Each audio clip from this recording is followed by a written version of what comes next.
our chair, allow for the introductions at the appropriate time. But we're, I think, all set to go. I believe Penny's with us. So I think we're all ready to go. That's my signal. Sure. This is the October 6, 2020 meeting of the City of Charleston Board of Zoning Appeals, Zoning. Present are Ms. Grass, Ms. Richards, Mr. Morrison, Mr. Robinson, and our two new members. We're so happy to have you with us, and we're sorry we can't reach out and shake your hands and welcome you aboard. And we hope you find your experience very, very pleasurable and interesting, at least. One of our new members is Mr. John Bennett, and a second member is Miss Asa Vargas. We welcome you and look forward to meeting you in person one day. Present from the planning staff are Mr. Batchella, Ms. Ashby, and Ms. Ellington. These proceedings are being recorded. We ask that those who speak identify themselves for the record. We'll conduct this meeting in usual fashion. We'll first receive information from city staff about the application and their recommendation. If the recommendation is favorable and no one objects to the application, usually the Board of Zoning Appeals treats the matter as being uncontested and passes it as a matter of course. If, however, the city recommends against the application or there is opposition to the application, we treat the application as contested and hear from the applicant and anyone else who is in favor of the application. Next, we hear from anyone opposed, followed by a short rebuttal from the applicant. We then close the public hearing portion of the meeting for that particular application and open discussion to the Board of Zoning Appeals members only. We'll then make a decision to approve with conditions, or deny the application. The Board of Zoning Appeals Zoning has the authority to do three things. First, to hear appeals to the decisions of the zoning administrator. Second, to grant special exceptions, which is a fact-finding function of the board. And third, to grant variances to the zoning ordinance if the application meets the hardship test outlined in section 54-924 of the ordinance. The board may deliberate and make a final decision on a matter by a majority vote of members present .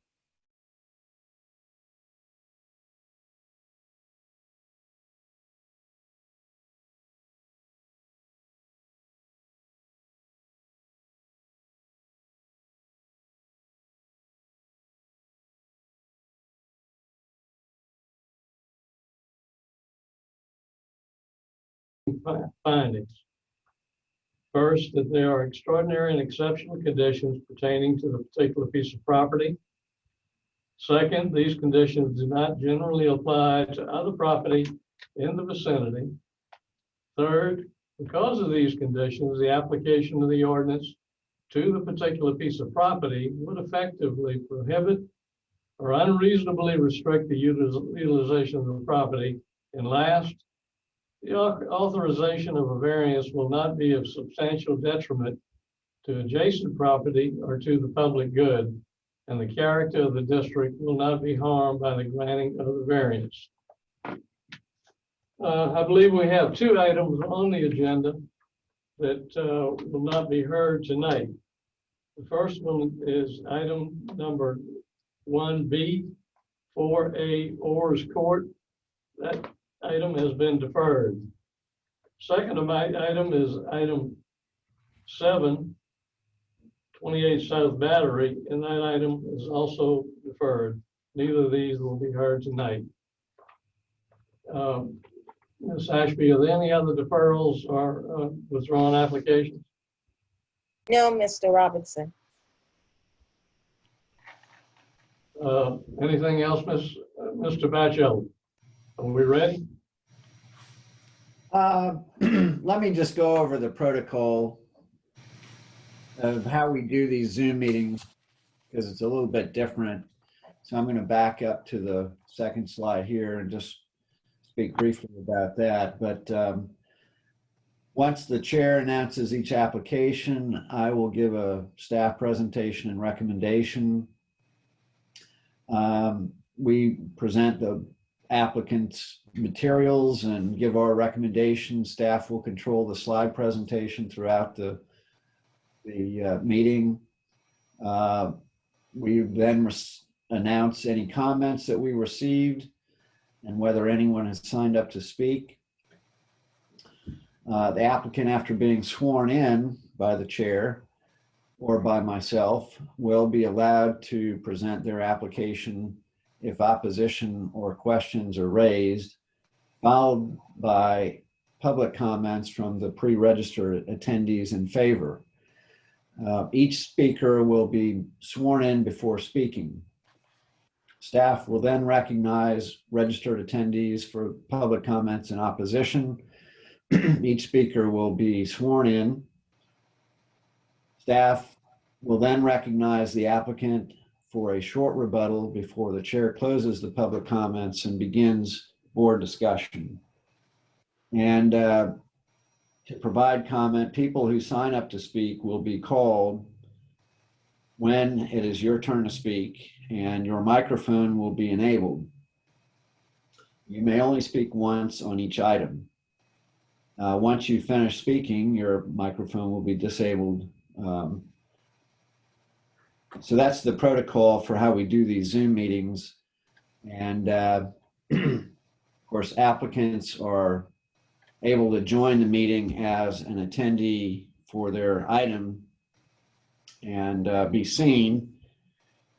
And if their presence and input is required or necessary. So first item concerns this 127 Fishburne Street. And I'm sorry, did you announce this?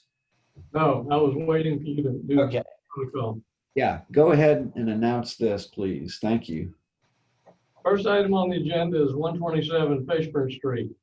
Request a variance from section 54-301 to allow the establishment of 2 dwelling units, duplex, with 2,675 square feet of lot area per dwelling unit, 3,000 square feet required.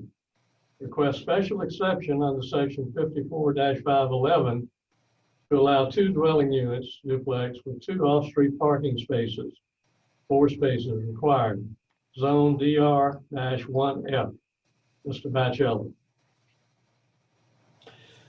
So this property is located in the west side. It's a residentially zoned property. This is a map that shows the location on Fishburne Street between South Tracy Street and Perry Street. The large property to the west is Mitchell Elementary School. And the Crosstown Highway 17, Septima Clark Parkway is located immediately to the south of this block. The property, as you can see from this map, is an unusual shape. Most of the properties are all rectangular shapes in this area, and that reflects the original way that they were created. This property actually borrowed a little bit of land from the lot next door at some point in its history. And so it has this L shape to it, or this dog leg. The applicant has submitted their application and their requests for the variance and the special exception. This zoning map shows that the property has a residential zoning and that it has a building on it shown with the shading that occupies nearly all of the property, which is an unusual condition in itself. This aerial photograph shows the school next door, and the property in question is outlined in blue. The The original historic home sits here with the red roof, similar in size and design to other homes on this street. But then you see this large building in the back with this dark gray roof. That was constructed at some point, I believe it was in the 60s or 70s or maybe 80s, early 1980s. And it was constructed to house a daycare. The daycare is no longer in operation. The property has changed hands. And the owner of the property today doesn't really need this large space as an additional living space for their two-story residence up here. So they're requesting a variance to allow this building to be used as a second dwelling unit. So here you have photographs that show the buildings along that side of that south side of Fishburne Street. Starting left and working to the right of the subject property, you see the two houses to the east of 127 Fishburne Street. And then you see in this photograph, 127 Fishburne Street, the subject property. And then you see the playground for the school next door, and then the actual school building here to the west.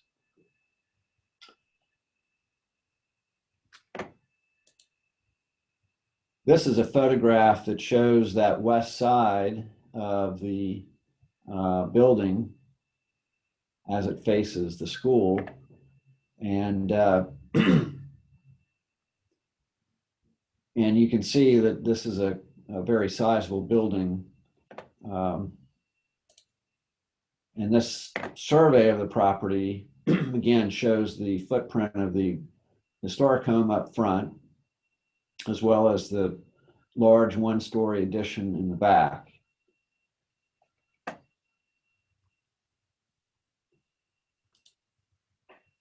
Again, here is a floor plan, existing 4-bedroom house, 2.5 bath house in this location. Then you have all this additional space back here, and configuration. It's been used as a home office, quite a large home office. These plans show the proposed changes to convert it into a second dwelling unit. 3 bedrooms and a large kitchen living area right here.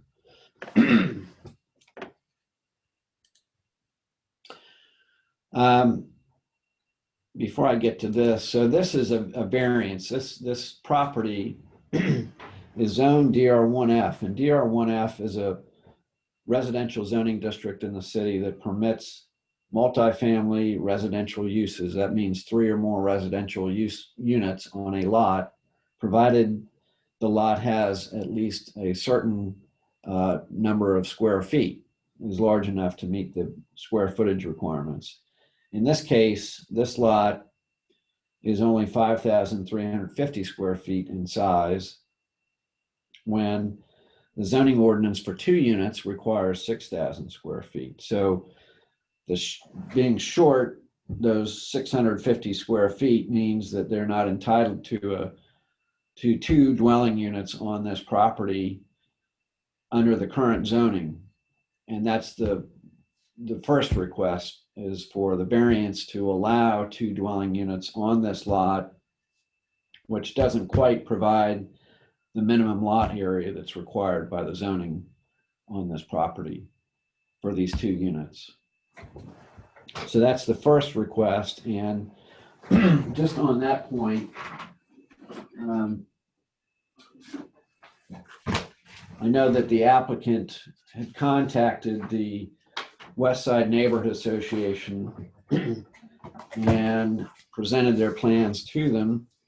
And we received an email from Mr. George Palmer who is the president of the West Side Neighborhood Association, indicating that the West Side Neighborhood Association voted at their last meeting to support this project, 127 Fishburne Street. And that email was sent to us on Tuesday, September 29th of this year. So we just received this. In addition, we have a letter of support that was submitted to us by Leon Walthall, not sure of that last name. Hope I got that right. And they are the owner of 126 Fishburne Street, and they're writing to say that they support this request. And we have not received, and Penny, you'll have to help me out with anyone that signed up to speak, but I don't believe we had anybody that was signed up to speak on this one. No, sir.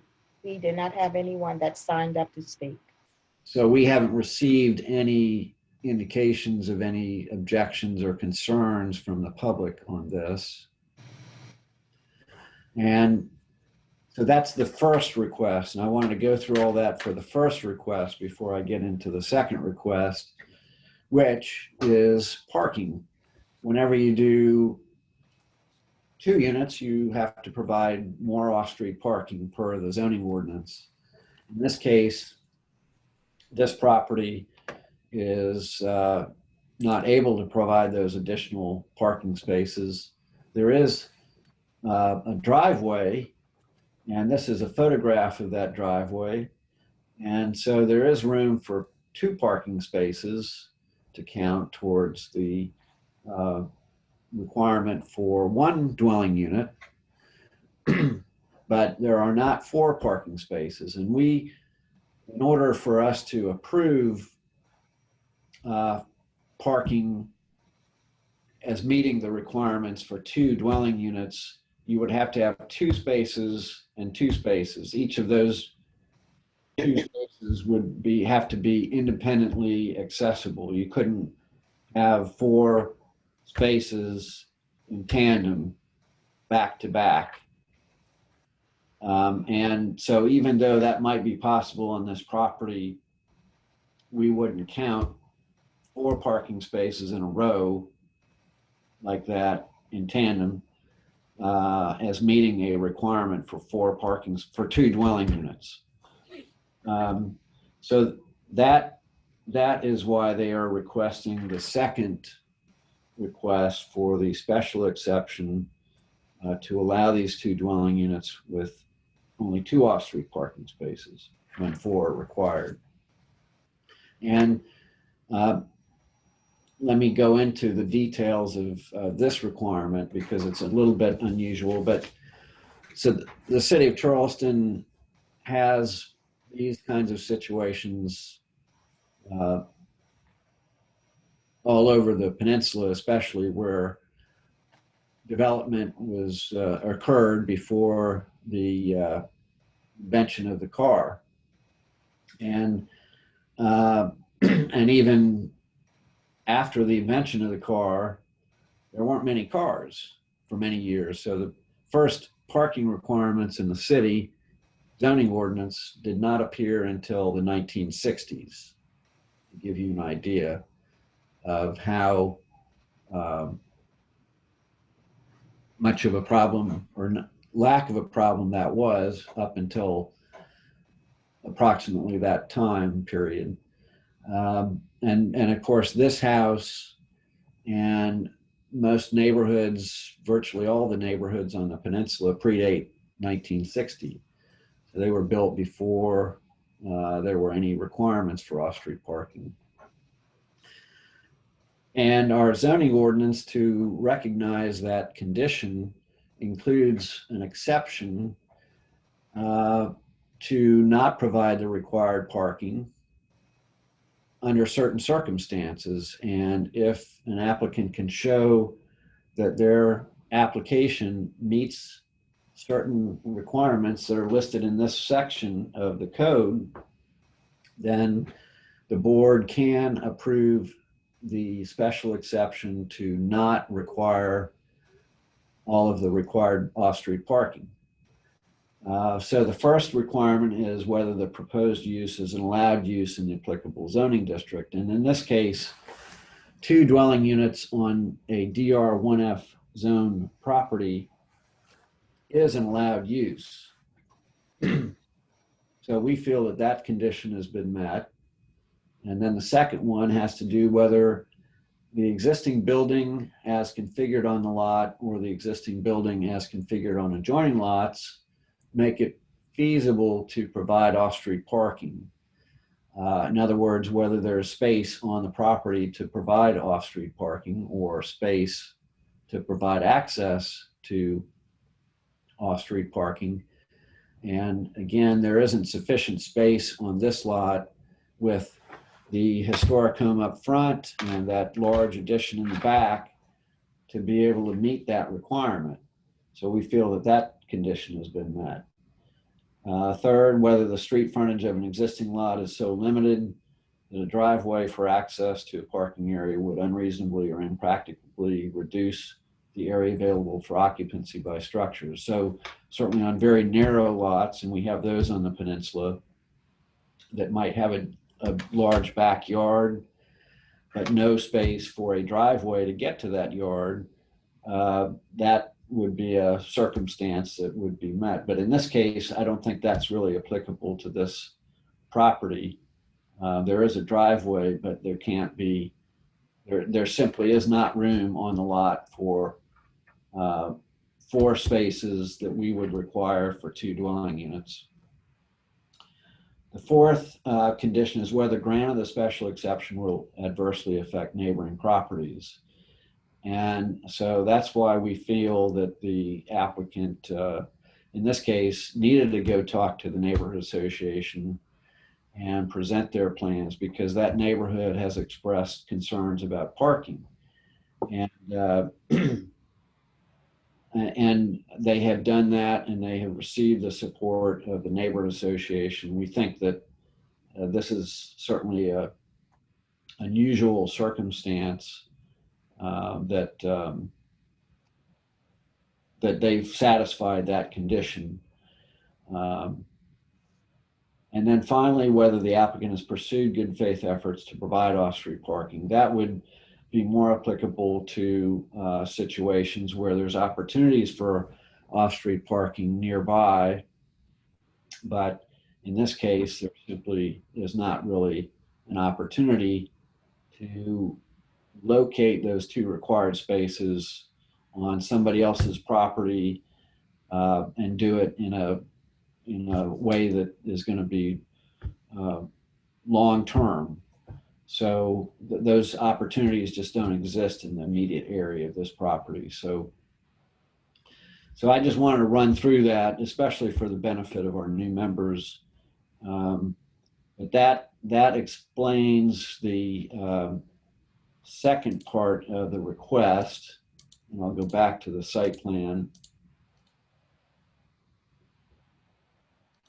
Well, let me go back to the survey that has been provided. So that explains the second part of the request and why we are recommending approval of this request. I know that the applicant has joined us and is an attendee, and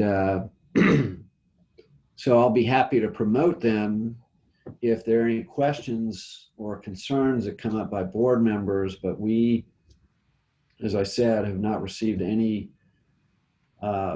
comments or phone calls to indicate any concern with this request, and nobody has signed up to speak other than the applicant. So with that, I will turn it back over to the board members and be happy to answer any questions you might have. Thank you, Mr. Batchel. The city moves for or recommends approval. Does the any board member have any questions for Mr. Batchel or the applicant? Mr. Batchelder, did I read it right that the proposal is for 2 bedrooms in the second dwelling? Actually, I believe that it's 3. Let me go back to the floor plans here.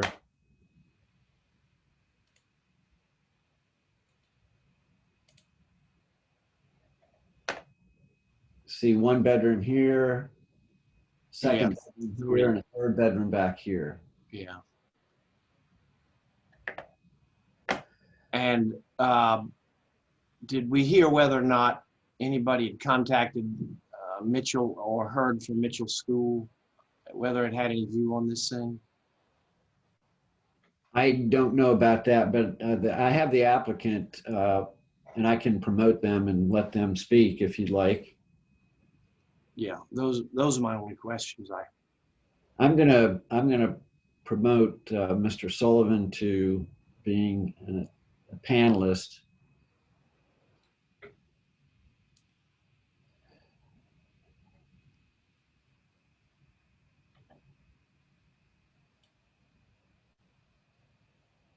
So, John, if you're able to unmute yourself and turn on your camera if you have a camera, please go ahead and. Yes, hi, I'm John Sullivan, representing the applicant. I'm sorry, let me just, before you start that, I would be happy to swear you in if the chair would like me to. Please. Okay, do you swear to tell the truth, the whole truth, and nothing but the truth, so help you God? I do. Thank you. You may proceed. All right, okay, again, John Sullivan, representing the applicant. We did not contact Mitchell Elementary in our discussions with the city zoning office. They said that wasn't necessary. I did speak to the neighbors immediately adjacent at 125. They live up in Maryland. It's a rental property. And their property manager, they were more concerned of what it's going to look like on the outside than anything else. We're not changing the box. We're moving some windows up high because right now there's several different floor levels in there. So we're making the floor 1 and taking off T111 plywood and putting a party side in. I spoke with Tina Cox, who's one of the properties directly behind, and she didn't have a problem with it. The other property directly behind is actually owned by Mitchell Elementary, and it's used for dumpster storage for them. So it's used for trash behind there. Everyone on this block and most of the neighboring blocks, that the people that live there, I dropped off a package at the door, and if they were remote, I mailed. Only got 1 response from 126 across the street supporting that, but some of the others were at the West Side meeting. So they passed West Side meeting unanimously a couple of weeks ago. Any other questions from the board? And you didn't, I mean, there was no concern about the additional parking and traffic on the street. That was my only question with Mitchell Elementary. I mean, How their traffic flow is, morning, afternoon. It seems like it would be a parking concern on the street, but you didn't have any pushback from the neighborhood about that? Obviously, it was a concern. That's why they asked me to go around to the neighbors and see. It is such an unusual situation, and when it was a daycare, really the traffic was probably more than this is going to add. Mm-hmm. Plus, Mitchell Elementary, there is traffic, but that's during the daytime. At night, weekends, summers, they don't have the same traffic as they would. So this may have been implied, Mr. Batchelder and Mr. Sullivan, but that photo of the driveway that you showed us, do the current occupants actually use that driveway, or have they assured you they at least will commence to use it? He uses the driveway. There's some air conditioners back. You can get about 2 cars on it now. He does use it. And he actually doesn't have current plans to rent it out. He's renovating it, put in a 1 guest suite back there, and going to continue to rent the rest out as his home office. But when he does this major renovation, he wants to plan ahead if he ever does want to rent it out. That's why there was 2 plans in there. There was a phase 1 and then a phase 2. So this photo looks like it may depict what is currently used as a single car parking driveway rather than a, You can fit 2 cars. Usually they use it for 1. You know. Yeah. But again, it is a owner occupied property. He's owned it for 7 years. When he bought the property, they had to call the big 2,000 square foot box a storage space for the mortgage company because they didn't like it. It's just highly unusual situation. Any other questions, any comments from the board? If not, are there any motions? Mr. Chairman, I would move approval on the condition that the owner configure the driveway so it will clearly hold 2 vehicles. There's a motion, is there a second? I second that. Any comments on the motion and second? All in favor? For the new members, I'll go down the list and call your name and you can respond by yay or nay. Ms. Grass, Yay. Ms. Richards, Aye. Mr. Morrison, Aye. Mr. Bennett, Aye. Ms. Vargas, Aye. Mr. Robinson votes aye. The motion is unanimously and the application are unanimously approved. Thank you very much. With the condition.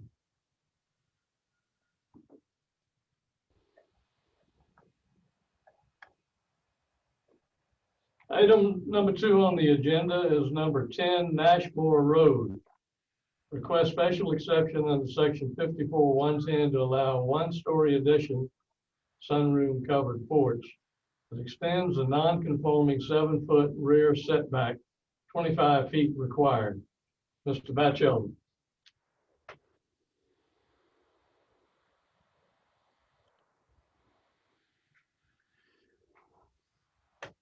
Okay. 10 Nashmore Road, a residential property in Wapu Heights.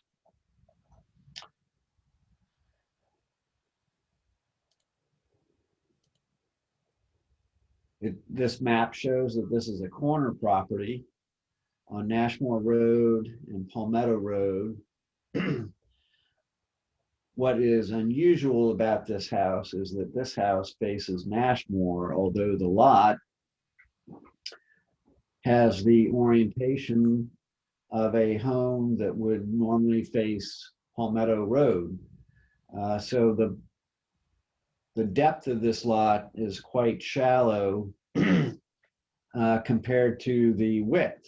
And the zoning requirements for this zoning district, SR1, require 25-foot setbacks, building setbacks in the front and rear, and only 9-foot setbacks on the side. So you can see that in this house, which was probably built before this property was in the city of Charleston and subject to the zoning requirements, would have a tough time meeting those requirements. And the applicant has submitted this request to allow an addition to the existing home. And that addition requires your approval because of the fact that it is extending what is now a non-conforming 7-foot rear setback versus the 25 feet that's required. So you can see the older portion of the home right here sits well back from Nashmore Road, but almost up against the what would be the rear property line of this lot. And the addition that is proposed is in this location right here.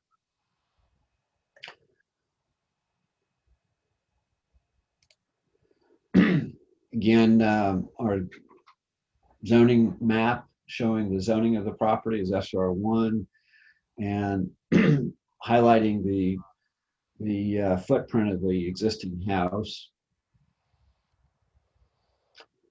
Now, again, I want to go through this in a little bit more detail, especially for the benefit of our new members. This request is a request under section 54.110 to allow an extension of a non-conforming building footprint. And we have this situation in many, many neighborhoods in the city. Again, our zoning requirements don't quite match the pattern of development, the way homes are situated on lots in some of these older neighborhoods, and especially on the peninsula. And so this condition gets applied quite often. Now, outside of the peninsula, there are some neighborhoods where this situation comes up, but in this neighborhood, that's probably an unusual situation because Wapu Heights typically has very large setbacks around these homes, and there's not an issue with additions that people might want to build. But in this case, because of the house being constructed in a way, or situated in a way that uses the shallow dimension of the lot as the front and back, we have this situation. So this special exception allows for the board to approve extensions to buildings or structures that cannot meet that don't meet the zoning requirements for building setbacks. And in this case, they're requesting an addition to extend the non-conforming rear yard setback. The zoning ordinance says, and this section says, that the board may grant this approval if it finds that the extension or increase of the non-conforming use, and we group this physical extension of a non-conforming building footprint under this very broad non-conforming use term.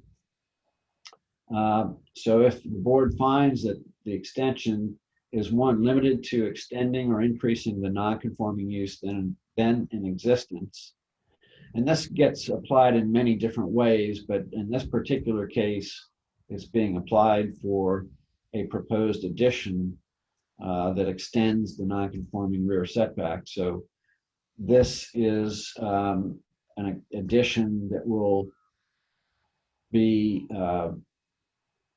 have the same rear setback as the existing house. So we feel that the first condition is met, and two, would not result in an unreasonable intensification of the non-conforming use. In this case, this is a relatively small addition, and so I don't think that this second condition is a problem either for this applicant to meet.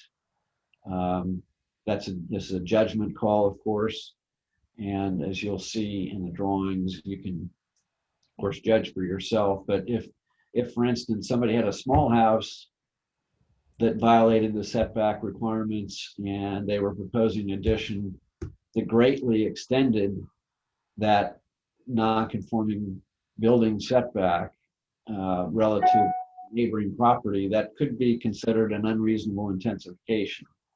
But in this case, it's kind of the reverse. It's a large house, has a substantial portion of the house that encroaches into the setback. They're asking for a little bit more of an encroachment. So in considering the reasonableness of the intensification of the extension or increase, the board is to consider the effect of the extension or increase on properties in the vicinity to include traffic impacts, vehicular and pedestrian safety, parking impacts, potential impacts of noise, lighting, fumes, or obstruction of airflow, or light on adjoining property. Impacts on the aesthetic character of the environs to include the possible need for screening. If an extension or increase is permitted, the board may impose reasonable and appropriate conditions and safeguards for the protection of the public interest and the neighboring properties, including but not limited to limitations on days and hours during which the proposed use may be operated. So this just, again, this particular section of the code gets used quite a bit in a variety of situations, not just building additions. So that's what a lot of that language is referring to, these other situations. But in this particular case, really the issue that we deal with most often is whether the proposed extension will create an issue with airflow or light on the adjoining property. And for instance, just to give you an example, if we were talking about a single house on the peninsula, very typical situation with the house situated along one side property line, probably not meeting the requirements of our zoning ordinance in terms of the setbacks, building setbacks, and somebody wanting to build an addition onto that existing single house. Well, you can see how that could adversely affect the neighboring property or neighboring properties in terms of the light and air impacts.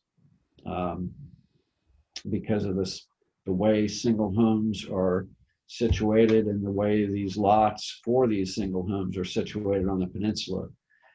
Very tight conditions, limited backyards, and so on and so forth. So anyway, I just want to go over that very broadly before we get into the details of this application, especially for the new members on our board. So moving on, and I'm sorry I'm taking so long. I just want to make sure that I'm being thorough. So here is a survey that shows the existing house and the 7-foot building setback off of the rear property line, rear because the front of this property is national. At some point, I don't remember exactly when, but I know that this addition over here went through the Board of Zoning Appeals because I think this distance right here did not quite meet the 25-foot rear setback either. And that was approved and it was built. So now this is the site plan showing the proposed addition. And you can see this area gets filled in right here with a enclosed addition as well as a porch over here. And this is on your agenda tonight as a deferred item because it was originally scheduled to be heard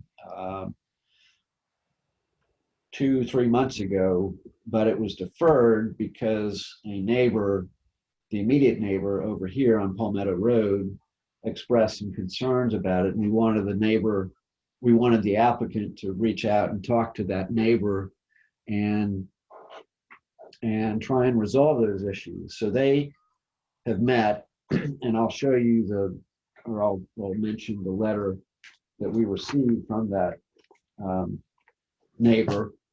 But they've met, and so it's back before you. And the result of the meeting was, I think, about just discussing this gutter being installed over here on this side of the house to capture the runoff and then direct it into the drains and out to the street. So, so this site plan that was submitted by the applicant showing the proposed addition also references the gutter that will be installed along this side of the house to help alleviate the drainage issue. And these drawings illustrate again, this is the front along Nashmore. No changes there other than to the roof back here. But then this is the addition and the porch with the enclosure behind it that gets added. Another view of that addition right here.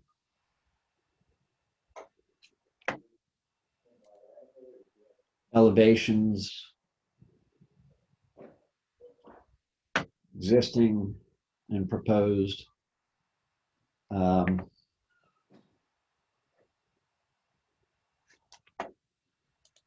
And then from the neighbor's property on Palmetto Road, this area of the existing home is set back off that property line. This is where that addition will be placed, in that corner.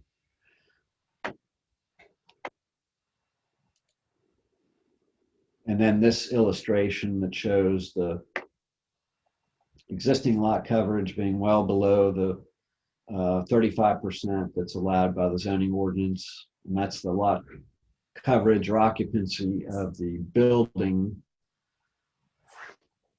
And it gets increased with this addition to a little over 24%.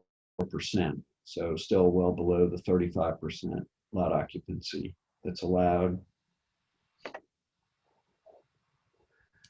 And then we have floor plans just illustrating what the space. So the letter we received is from Charlie and Sharon McCrary, the owners of 17 Palmetto Road, which is the neighboring property immediately to the south of this property, and the most impacted property. And they write, dear board members, we are the owners of 17 Palmetto Road and are the most affected by the planned addition requiring the applied for special exception. Water is an issue. If the applicants for the special exception will install guttering along the south side of their home to divert that water to the southeast corner and install guttering across the west side of their house to divert that water to the northwest corner, it appears in their as it appears in their new plans, then we will support the application. So that is the one letter we received, and we have not heard or received any comments from anybody else in objection or concerns to this request. And correct me if I'm wrong, Penny, but nobody has signed up to speak on this application. Is that correct? That is correct, Mr. Batchelder. So our recommendation is for approval of the exception to allow this addition, one-story addition, with the condition that the guttering is installed pursuant to the plans that were submitted by the applicant. He recommends approval, and no one is present to speak on behalf or against the application. Are there any questions or comments or motions from the board? I'll move for approval with the condition that the neighbor's request for the installation of gutters be included. We have a motion. Is there a second? Second. Second by Mr. Morrison. All those in favor signify by saying aye. Opposed, nay. Ms. Grass, Aye. Ms. Richards, Aye. Mr. Morrison, Aye. Mr. Bennett, Aye. Ms. Vargas, Aye. Mr. Robinson votes aye. The application is unanimously approved. Thank you very much, with the condition. Thank you very much. The next item on the agenda has been deferred. We're moving on to item number 2 under new applications. 1891 Bills Court, Geddes Hall. Request variance from section 54.301 to allow a detached building storage unit with a 31-foot front setback, 60 feet required, zoned SR1. Mr. Batchelder.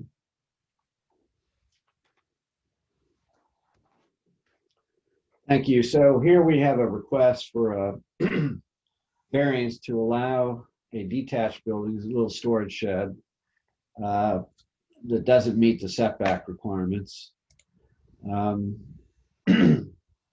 This is on a residential property in Geddes Hall. And you can see from the map that it's on a short cul-de-sac and that the lot has an unusual shape to it. And we're again faced with a lot that is shallow compared to its width. And again, SR1 zoning on this property and the neighboring properties. The color on this map illustrates the properties and the streets that are within the jurisdiction of the city of Charleston. Those properties around the subject property that don't have color on them, any color on them, and those sections of the street that are without any color are not under the jurisdiction of the city. They are unincorporated Charleston County. But on this map, you see that all of the properties on Bill's Court are in the city of Charleston, subject to the same requirements. But this property has, as you can see from the map illustrating the location of the building, virtually no rear setback. It's the house is virtually no backyard, rather. The house is very close to the rear property line. So in terms of being able to build an accessory building and receive staff approval, which we do have provisions that allow for those buildings on the lot, and I think I have that section of code in here as well. But in order to be approved in a way that doesn't violate setback, or that we can approve, that staff can approve, they have to meet certain conditions, and this building can't. This accessory building can't. Those conditions include that it's got to be behind the house, and there's simply no room behind the house. So that leaves the side yard. And just to let you know, this exception that I'm referencing that allows the city to approve accessory buildings that don't necessarily meet side and rear setbacks includes a number of conditions, as I've indicated, and these are those conditions. And I'm including this tonight because the next few applications will include this. Well, we've got two other applications on our agenda that include variances to allow accessory buildings, setback variances to allow accessory buildings. And normally we don't have that issue because, again, we can approve them at a staff level because people are able to meet these conditions. But in this case, as you'll see, applicants are not able to do that, so they're requesting variances. And generally speaking, we're pretty flexible on accessory buildings. People have needs for garages and sheds, and in a lot of neighborhoods, it's not unusual to have those small accessory buildings on a lot. And so if people can't quite meet the setback requirements, and they have support, or at least no objections from neighbors, we tend to be supportive of applicants doing that. But anyway, just enough about that. I guess I can come back to this if people have any questions about it at the appropriate time. But here's the site plan for 1891 Bill's Court. And one of the issues, and this is the issue that the applicants in this case cannot meet, is that zoning requirements say that accessory buildings have to be located 60 feet back from the front street. And that's, again, meant to keep the accessory buildings behind the main house. And under normal circumstances, that's not a problem because typically people have larger backyards. But in this case, there's simply no backyard to allow for an accessory building. So the applicants are requesting this variance to have this storage shed in their large side yard, only 31 feet back from the front street. And the shed, this is a view from the street. This is approximate location of the shed. I think it would be behind the fence.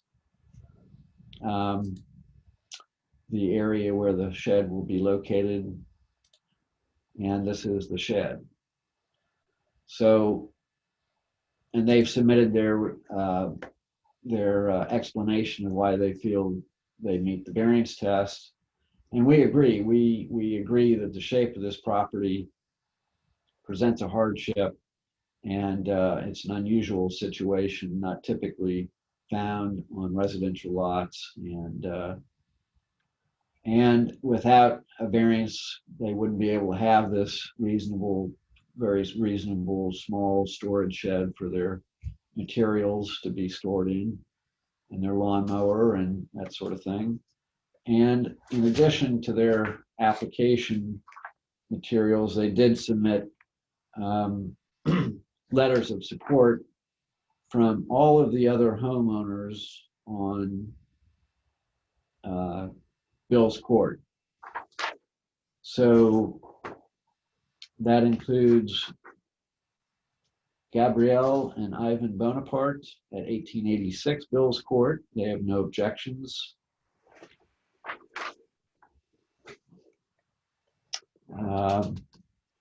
Albert and Megan Munn at 1890 Bill's Court.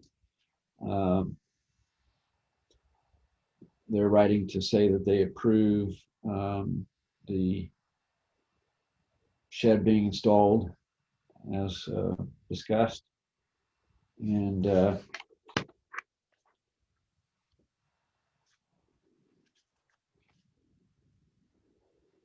Malia Santangelo and Christopher Santangelo of 1893 Bill's Court also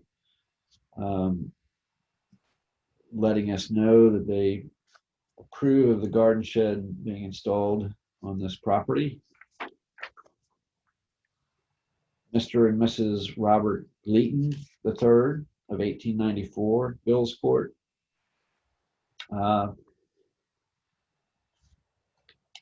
And they say that they have no objection to the installation of the garden shed. We have been reassured and are satisfied that the shed's installation will not affect the aesthetics or safety of our neighboring homes. And finally, we have a letter from Brent Dubé and Samantha Dubé of 1895 Bill's Court,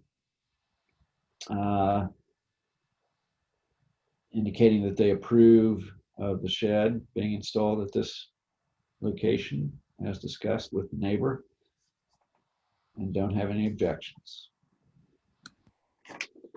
So we thank the applicant for providing all of this information from their neighbors, and we feel that they do have a case for a variance, and we recommend approval of this request. City recommends approval. Any questions, comments, or motions from the board? Mr. Batchelor, I have one question.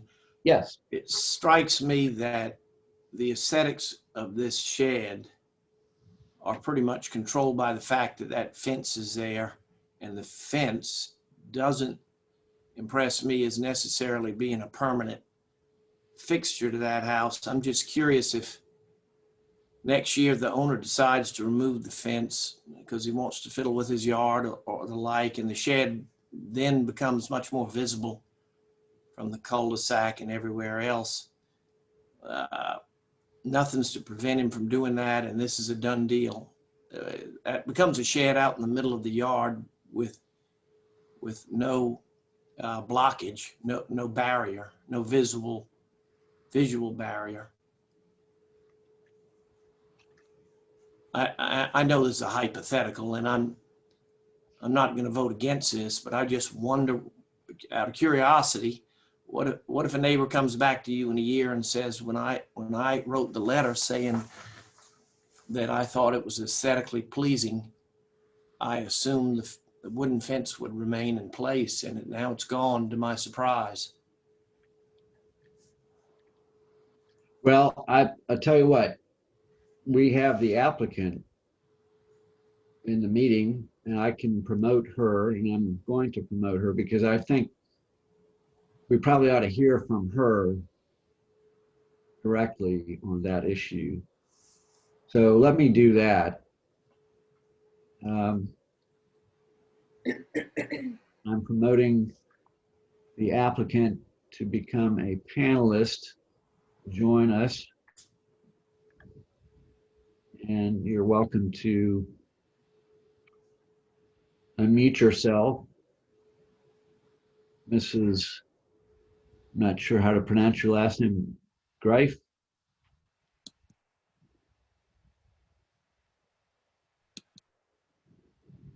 I'm unmuted. Okay, so did I pronounce your last name correctly? Greif, yes, Okay, good. Well, Ms. Greif, let me swear you in first before you speak. Mm-hmm.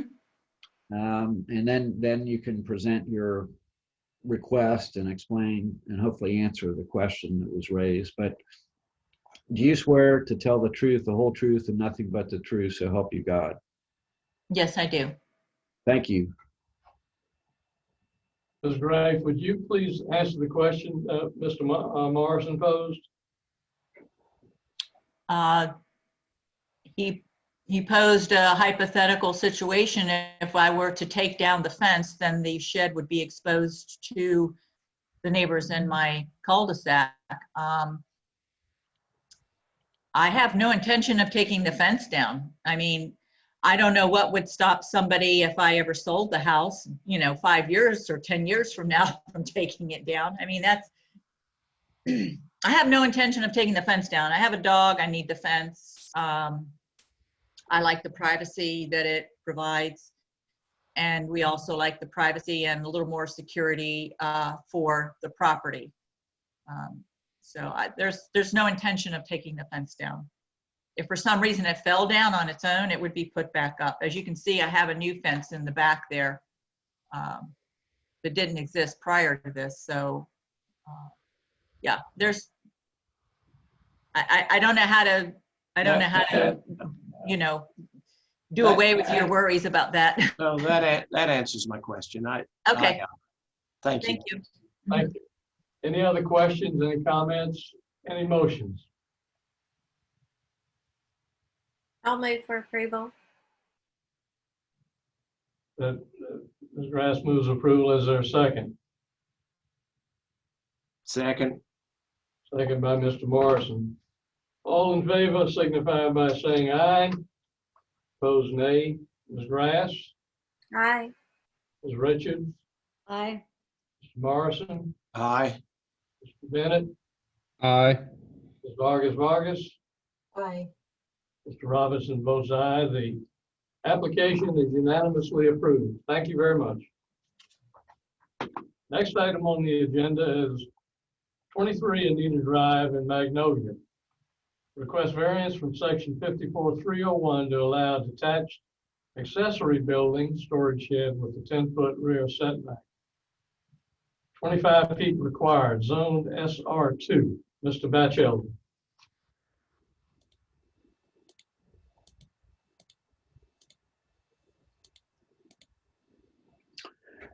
Okay. let me get situated here.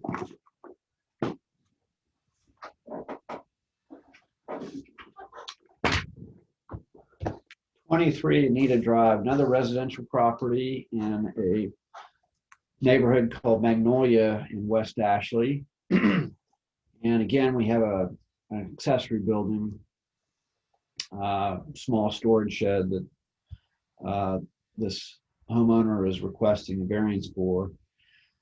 This time, their lot provides plenty of space in the back. And you can see on the map that this is a typical lot, typical residential lot, rectangular with the front and back being the narrow dimension of the lot, and quite a bit of depth to the lot. One unusual aspect of this neighborhood in this particular situation is that this large property back here, this is a city park. You can see that there's access between homes out to the streets within this neighborhood. But this is a open space, large open space for the neighborhood. So there's no immediate neighbor in the backyard that would be affected by the request that's before you, adversely affected. Again, a zoning map showing the SR2 zoning on this property. SR2 is also residential zoning, and it is very similar to SR1 in terms of setbacks, but it does allow for smaller lots and a higher percentage of the lot to be occupied by buildings. But in terms of setback requirements, it's virtually identical to SR1, single family residential SR1.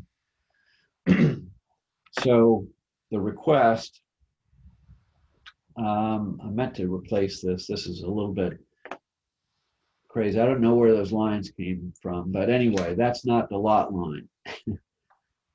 The lot is shown here. So basically, I'm following the perimeter of the property right here with my cursor. And you see an existing accessory building at the back of the lot. And the applicant is requesting a second accessory building, a storage shed, to be located in near the back property line. So here you have the existing accessory building at the back of the lot here, and the existing storage shed that they would like to relocate further back on the property. Right now, this storage shed meets the setback requirements, 25 feet off the rear property line and 9 feet off the side.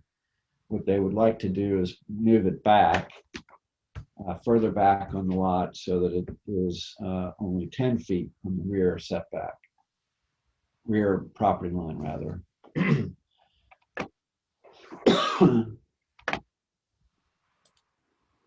This is the storage shed in its current location. And this shows how they would like to locate it on the property. Again, with a 10-foot rear building setback and a 9-foot side setback. 9 feet meets the requirements, but 10 feet does not meet the requirements. If there was only one accessory building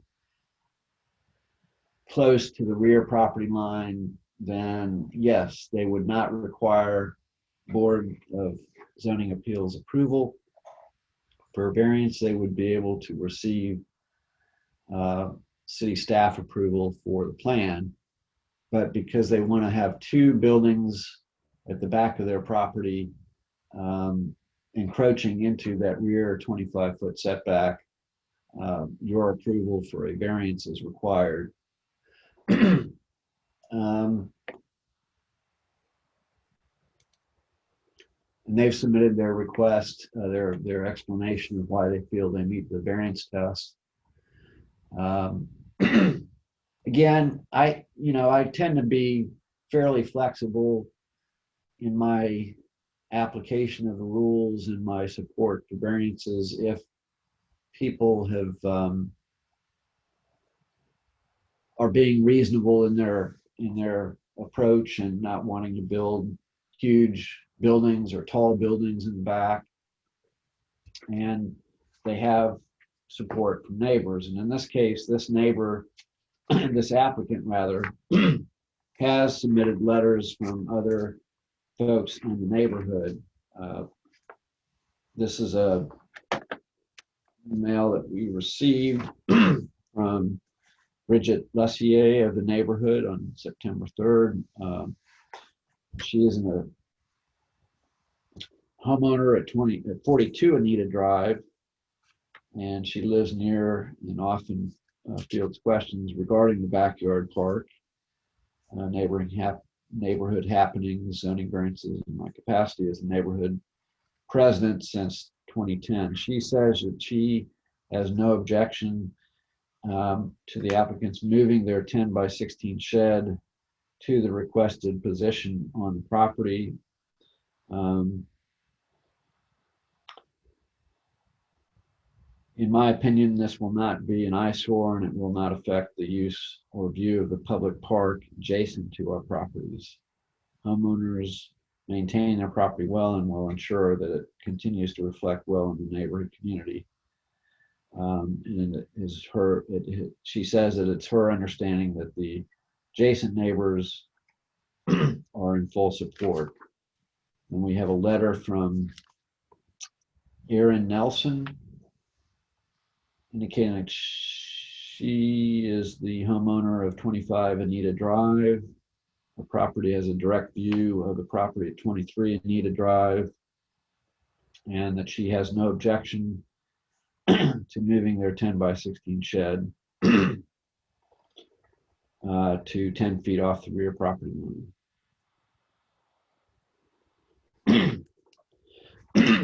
The same statement was submitted to us from I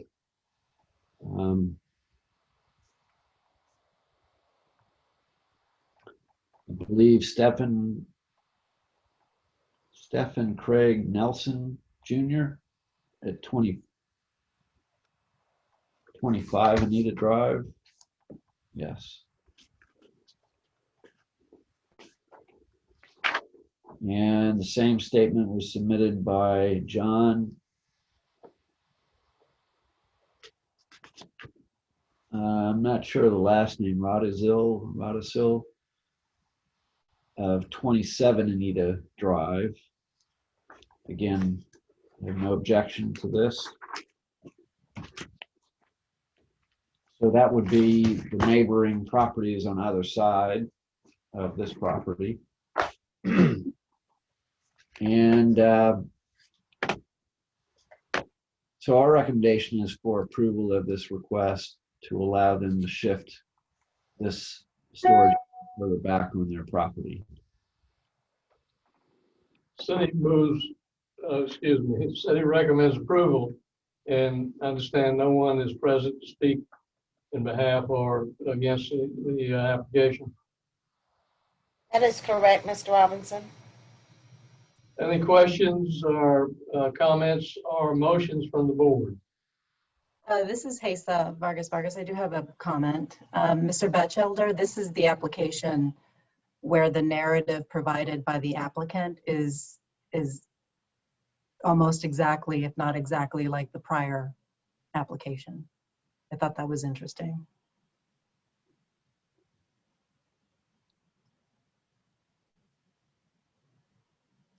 I had noticed that, but yeah. So I just wanted to point that out. I do not have an issue with the application. Are there any motions? I just have one matter of curiosity. Is there any limitation, Mr. Batchelder, or any concern about the number of accessory buildings on a lot?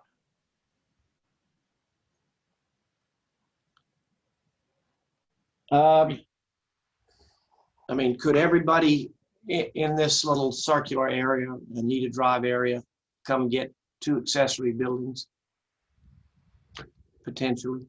Yeah, I mean, I see what your point is, and I suppose that would be maybe a concern if everybody wanted to do it, but I suppose they could certainly request it. I was just curious. Any other comments, any motions? Motion to approve? Is there a second? Second. All those in favor signify by saying aye, opposed nay. Ms. Grass, Aye. Ms. Richards, Aye. Mr. Morrison, Aye. Bennett, Aye. Vargas, Aye. and Mr. Robinson votes aye as well. The application is unanimously approved. Thank you. Next item on the agenda is 741 Meeting Street East Central. Mr. Bennett is going to recuse from this item. Request variance from section 54-319 to allow required off-street parking spaces, 40, for a multi-use development to be located on a lot that is 1,130 feet away from subject lot. Ordinance allows parking to be provided on a properly zoned lot within 400 feet. Zone limited business. Mr. Batchelder. 741 Meeting Street is a commercially zoned property in the East Central neighborhood on Upper Meeting Street. And this application concerns a proposed redevelopment of the property. And this map shows the location of that property. And you can see that it has an unusual shape in that a part of the property extends to Riker Street. So the proposed use is an office building for this property. It backs up to the Interstate 26 right-of-way and also what is now the low-line property that is owned by the city of Charleston, the former railroad right-of-way that runs adjacent to that Interstate 26 right-of-way. So there will be changes along that portion of the, or that side of the property at some future date as the city makes improvements to the low line and provides more access and park space back there for folks. But for this project, its front door will be Meeting Street, and it will also have access to Riker Street, provide some off-street parking on site, but it will not be able to provide all of the off-street parking on site. There was a plan to potentially provide some in the DOT Interstate 26 right-of-way, but those agreements and the plans for that are probably a ways off. So the other opportunity for parking is in a new city parking garage that is under construction and nearing completion. And that garage is part of the tech center development along Morris Drive. And I'll show you some photographs of that in this presentation. But this request is unusual because mostly new developments provide parking on site or they meet the zoning requirements and provide that off-street parking on another suitably zoned property within 400 feet of the subject property, as is permitted by the zoning ordinance. But in this case, there simply aren't opportunities to do that within 400 feet. So they're requesting a variance to allow the parking to be more than 400 feet away. Let's see. So they made their application and submitted their reasons for why they feel they meet the variance test. And let me just go through the plans. So this is the existing site. These commercial buildings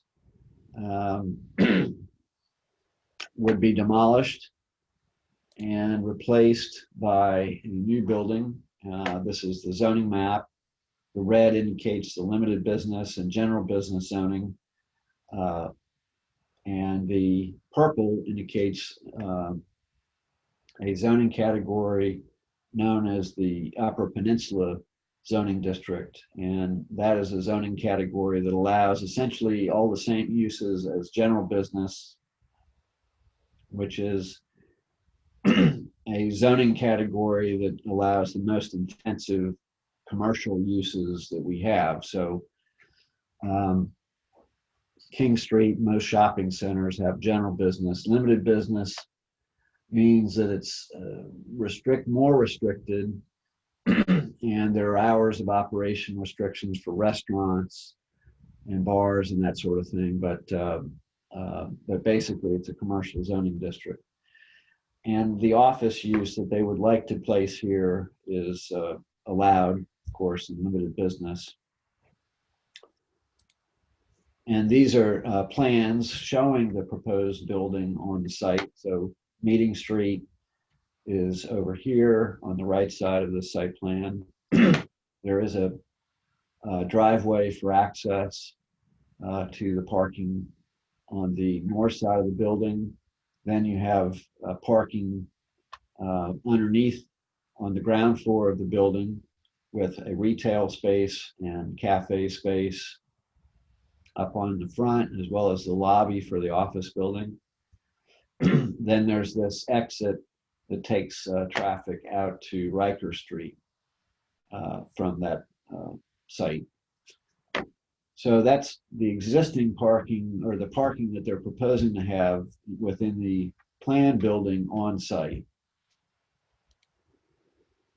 And then upper floor is office, second floor, third floor office.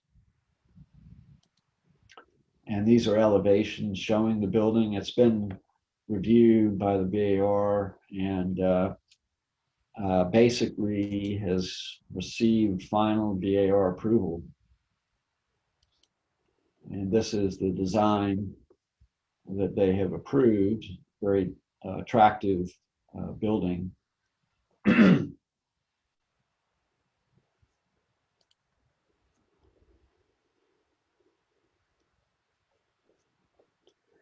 But again, the building requires more parking than they're providing on site. So they have to figure out a solution to that problem. And their request is to allow 40 of those required parking spaces to be located within the tech center garage, which is over on Morrison Drive actually it's part of the development along Morrison Drive between Romney Street on the north and Conroy Street on the south. So this is the proposed tech center, and the garage will be back here. And this is the 741 Meeting Street site right here. And I feel that there are certainly two routes that pedestrian could take to get between the garage and the office building. This drawing shows one of those routes down Meeting Street and then down Romney Street to the garage. That route, as well as the other route, which would be down Williman to the street that I can't remember the name of right here. Those two paths do presently include sidewalks to allow somebody to walk on a sidewalk outside the traffic lane. So those are certainly reasonable routes, but the distance from this property to the 741 Meeting Street property is a little more than 100 feet, which exceeds the 400-foot limit. So that is the nature of the request. You can see how on-site parking will work here. Again, another drawing here showing that leased parking space location. And they have reached out to the city of Charleston, the owner of the garage, and they have obtained a commitment letter from the city to negotiate a lease in good faith. And they have submitted the lease terms for that proposed lease to the city to allow for them to lease parking for 10 years, which that's the other requirement for off-site parking that the city has, is that the off-site parking, in order to qualify for meeting zoning requirements, not only has to be located within 400 feet, it also has to be secured through a 10-year, minimum 10-year lease, not a month-to-month, not a year-to-year lease that lasts for 10 years, but a 10-year lease. So again, that makes it difficult for folks to find opportunities for parking in today's real estate climate. But this map that I came up with actually illustrates not only the Meeting Street to Romney Street route to this garage, which will be located here, but also the Wellerman over to North Hanover Street path, and then down to Romney, which would be a second route. So there are certainly opportunities for pedestrians to move between these two sites. So we think it's perfectly reasonable that somebody will do that. And here is the tech center rendering. This is what it will look like when it's finished. This is looking from the intersection of Conroy and Morrison Drive at the main entrance to the building. And this building back here is the actual parking garage that runs from Romney Street over to Conroy Street. And and this parking garage should be completed later this year. The office building will be completed sometime next year.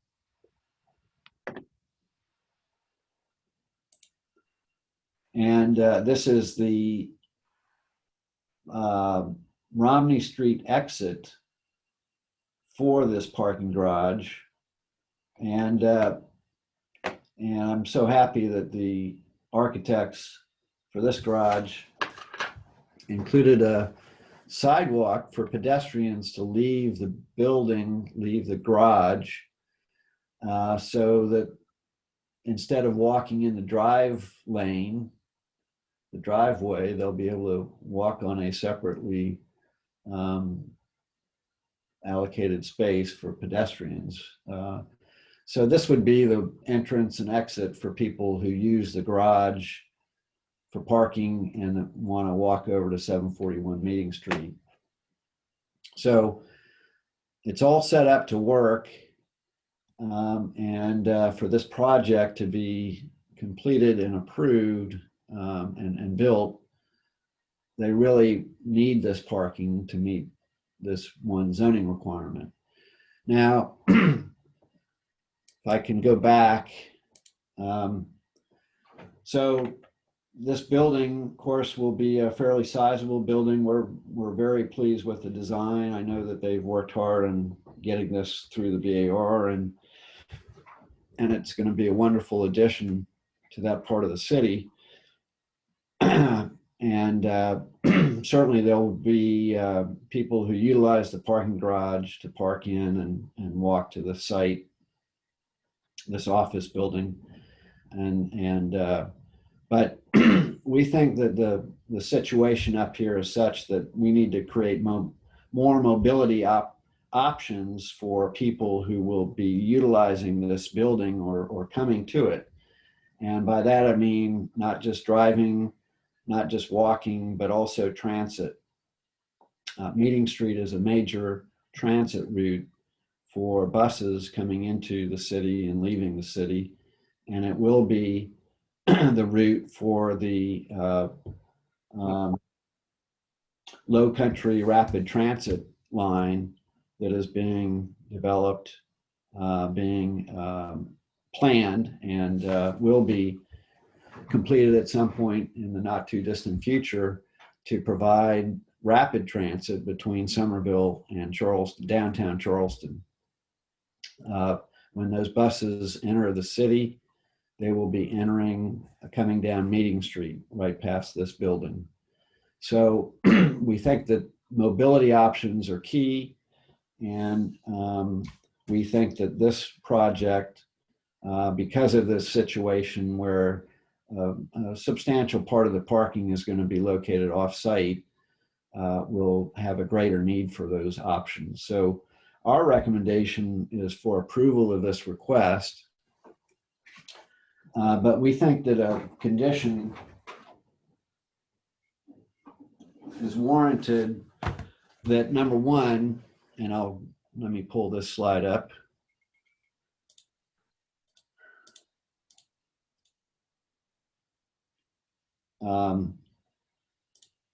That requires this 10-year lease to be executed with the city prior to the city granting final TRC approval for the building.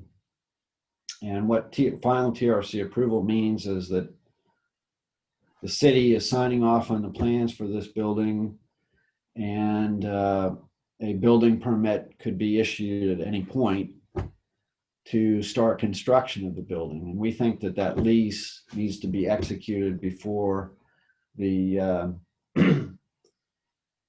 final city approval for the project is completed. So that's the first condition, and it's my understanding that the applicant is in the meeting, so we can hear from him in a minute, but it's my understanding that he's fine with that condition, that they're to the point where it's very close that this lease that has been drawn up, presented to the city, will probably be executed in the near future. So but that's a condition. And then second condition has to do with these mobility options. So in the course of the discussion for this project, city staff had commented to the applicant, to the developer, that they should contact the Berkeley, Charleston, Dorchester Council of Governments to check on transit needs in this area. And the Council of Governments responded to them with this letter recently.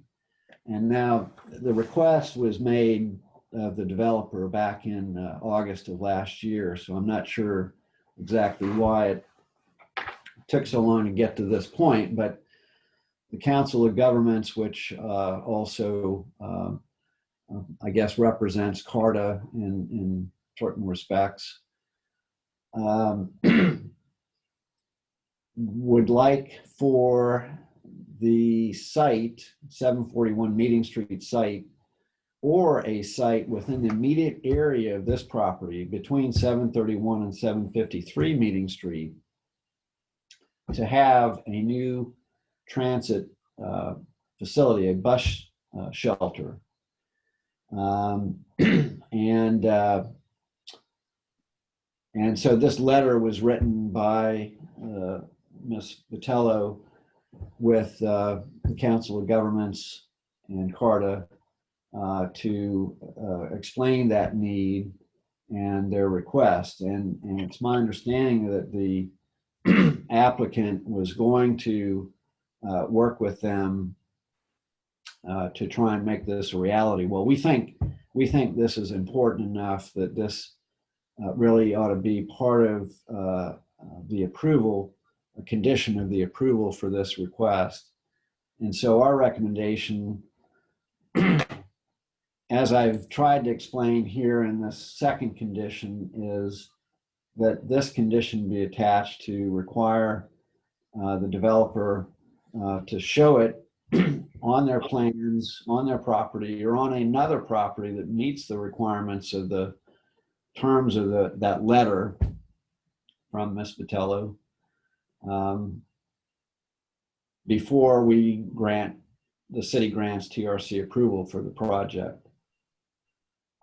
So we want it located on their property or on one of these neighboring properties, and they would have to assist in getting the consent of one of those other property owners if they don't want it on their property.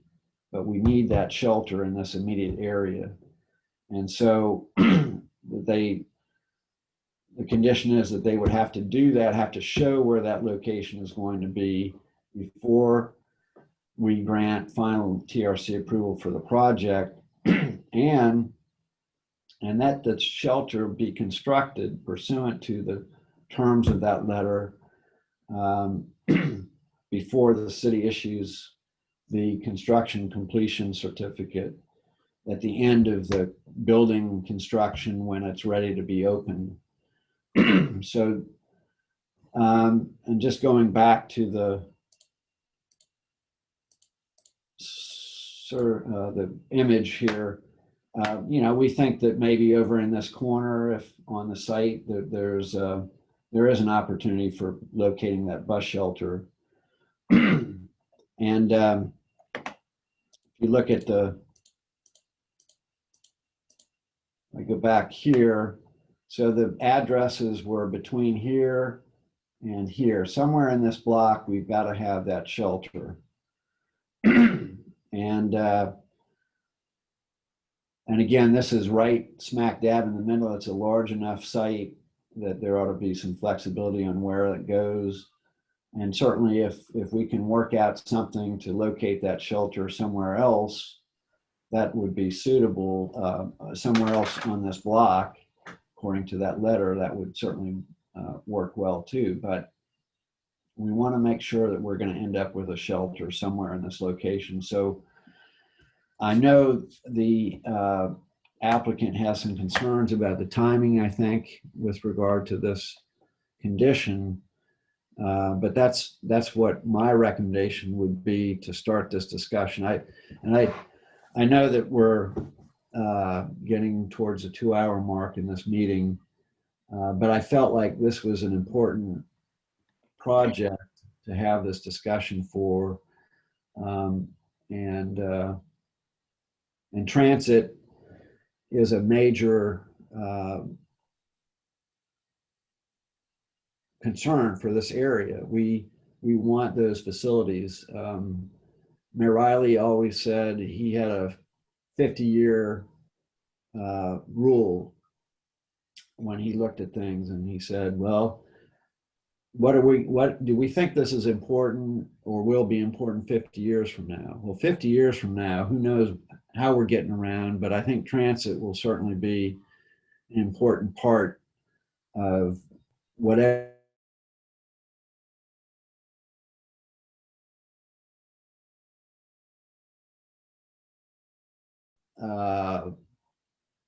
more change probably than any other part of the city has ever gone.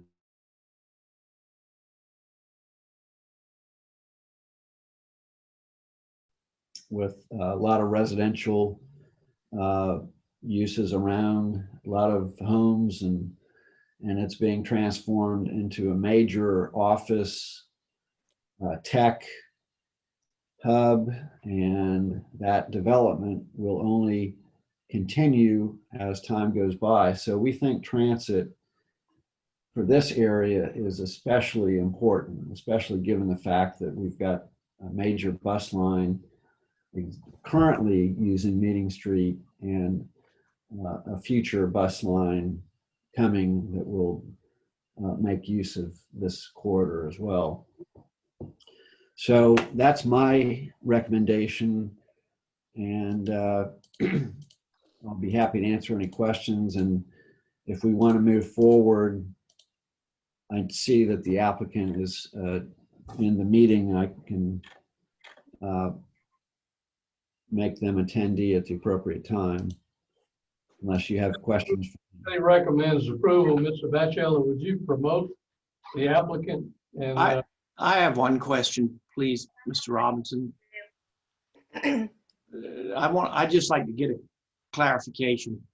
So from Mr. Batchelder, the recommendation of staff is that both these conditions have to be met. One of which, number one, deals with a routine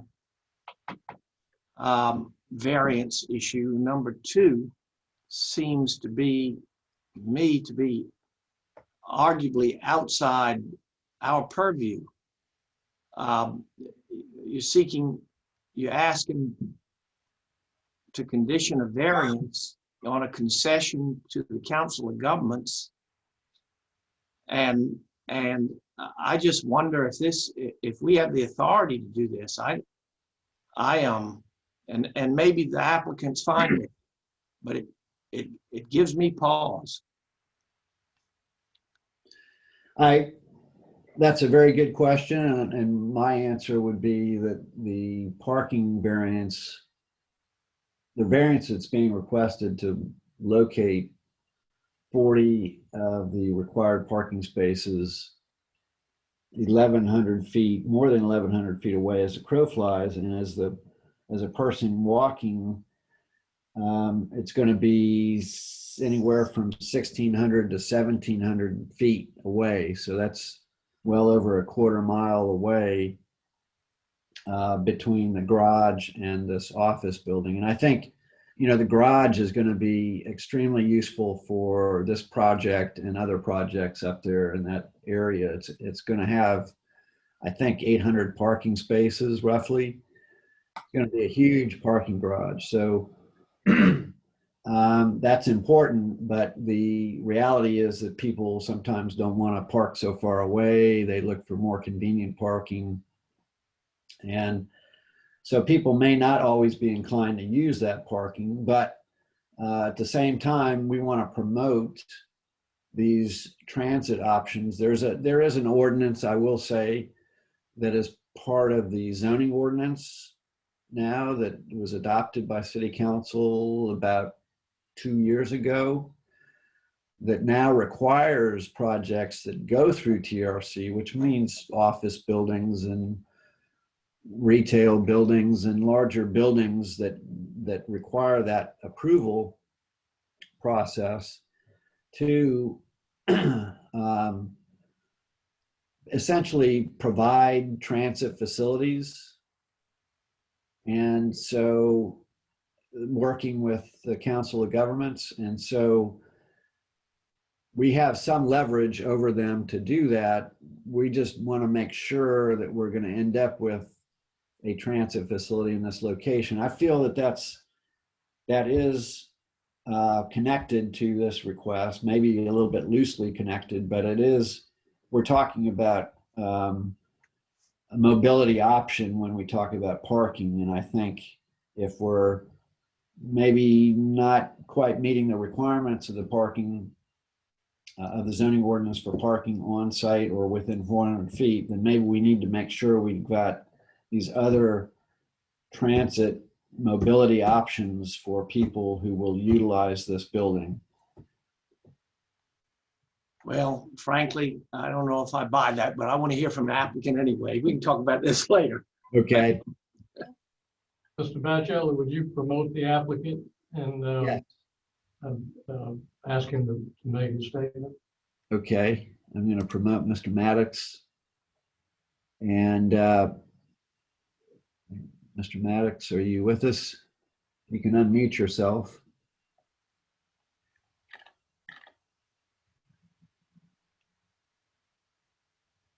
Yes, I'm here, Mr. Batchelder. Can you hear me?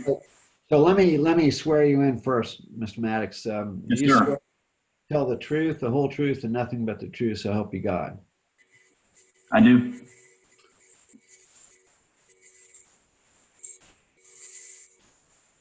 Mr. Maddox, would you please state your case and make comment specifically to Mr. Batchelder's conditions that he's been speaking about? Absolutely. Happy to. And I'll speak to the conditions firstly. Number one, we have engaged Matthew Froelich with the city of Charleston. We have a draft agreement in hand, and we are simply waiting to finalize and execute that pending the results of this hearing. Number two, we have absolutely no concerns with providing the transit shelter itself. We're doing this on a separate project that's at 55 Romney Street, directly behind Revelry Brewery. This is something that we're used to and happy to provide. The only aspect of the condition that we would oppose or would like to reword is simply showing the exact location of this on a site plan prior to TRC approval. Relative to the larger construction project, it's not entirely complicating. We're happy to satisfy the request and want to do what's in the best interest of the city of Charleston, but we would like a little more time to work with BCD-COG in order to locate this a little bit farther from the site. So the buildings today are actually back off of the curb a good bit. Had we known about this requirement, we may have designed the actual building slightly differently. So we're trying to reestablish the streetscape, reestablish this curb line here that's currently auto oriented, and make it more about the pedestrian. So squeezing this in along our frontage would be a little bit difficult at this point, but we feel confident we can make that work. We would just need a little more time. So that's all. Mr. Batchelder, would you speak to that response, please? Well, I know this was something that has come up kind of at the end of their process. It was raised initially, and I don't get involved in the details of TRC, so I wasn't familiar with all the things that had gone on, but it occurred to me as I was reviewing this application that I should consult some other folks in the city, and that's when I became aware of this. And so this is a little bit of a last minute thing on our part, although, you know, there have been some discussions, and I wasn't part of those discussions, so I can't say exactly what came out of those, but there were discussions earlier about this. So, you know, I think probably I agree that this is kind of throwing something in that could create a complication with them getting a final approval and starting construction. So, and it's not going to be a building that happens overnight. It's going to take a little time to build this, and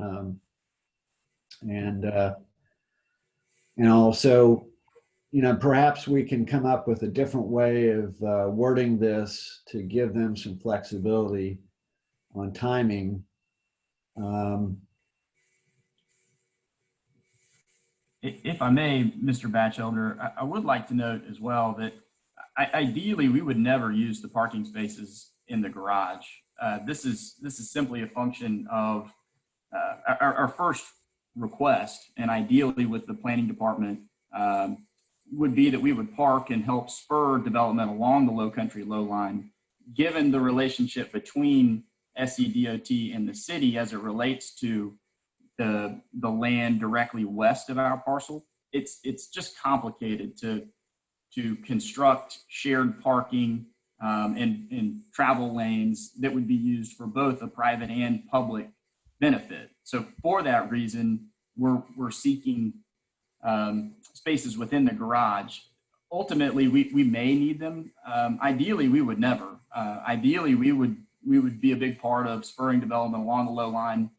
We would have parking in that area, but we would develop ample parking for visitors to the low line, and it would be for the public use solely outside of business hours.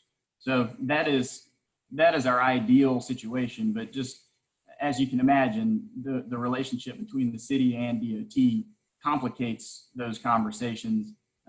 So there's a little more time for that to play out as well. But given the environment we're in the office space, retail space in general, time is of the essence for us. And fortunately, we weren't a project that was that was kiboshed due to COVID, and we feel very fortunate to be able to continue to move forward. But that's not a guarantee. So we're anxious to get started, and we're happy to do whatever we can to help the city. And just kind of last detail here, it will be our office, so we'll occupy a large portion of the square footage in the office. We've outgrown our space on Williman Street. We're across 4 floors in 2 separate Charleston single homes. It's just very discontinuous. So this would, ideally, we would all be able to concentrate in about 7,000 square feet. So that would be about a quarter of the office space. And then the ground floor amenities would be very much pedestrian oriented. And I think a big asset to the community. So how would you propose to reword this so that the timing of this commitment doesn't interrupt your? Sure. I think if the certificate of completion were contingent upon the construction of the shelter, that would be just fine. And we'd be able to work around that relatively easily. So then I'm misunderstanding that. I think that's what he's proposing. Right. So then that means that the first part basically goes away, and instead we have a condition that would read that the shelter is constructed pursuant to the terms of the letter from Belen Vitello of Berkeley County, Dorchester Council of Governments, dated September 24th, 2020, before the city issues a certificate of construction completion for the 741 Meeting Street development. Does that work? Yes, I believe that sounds fair. I think, that's fine. I like I said, this all came up at the last minute, so I think that's a reasonable request, and I recommend approval with that revised condition. City recommends approval with the 2 conditions shown on the board at the screen right now. Is anyone present at the meeting that wishes to speak in opposition? Penny, Yes, sir. nobody signed up on this one either, right? Is that correct? No, Mr. Batchelder, we didn't have anyone sign up for this application. And nobody has expressed any concerns or objections? There was an email that was received by one of the residents of the East Side neighborhood. It was just an email that I did respond to, and there was no further correspondence. It was more of a curiosity as to how the 40 spaces to be provided off-site would really work. Mhm. That was the gist of the email. With that in mind, is there any other comments, questions, or motions by the board? I have a few comments, if that's okay. I have 3 different concerns. I feel like the lack of 40 spaces in that area is going to create a great hardship for the existing residences and the existing businesses. I'm not sure if everyone understands that there are, excuse me, residences along that stretch, including along Riker, which is adjacent to this property. And I'm concerned about that exit from the parking garage coming right out. You can see what the slide is, the DR1F. Those are all occupied residences. And I'm assuming the 2 adjacent to where the parking garage exit is going to be along Riker, which is a narrow street. So those are 2 of my concerns. And another concern I have is that this is going to be almost 3 times the amount allowed as far as the 500 feet distance. from the property, and the proposed pedestrian access going down Romney Street. Well, number one, I don't know how many people are really going to walk that far, particularly when it's raining. And that stretch of Romney Street between Meeting Street and Morrison Drive floods currently. So I don't know how reasonable or I don't know how that's going to work. So those are my three concerns. And I'm very concerned about them. Any other comments or questions?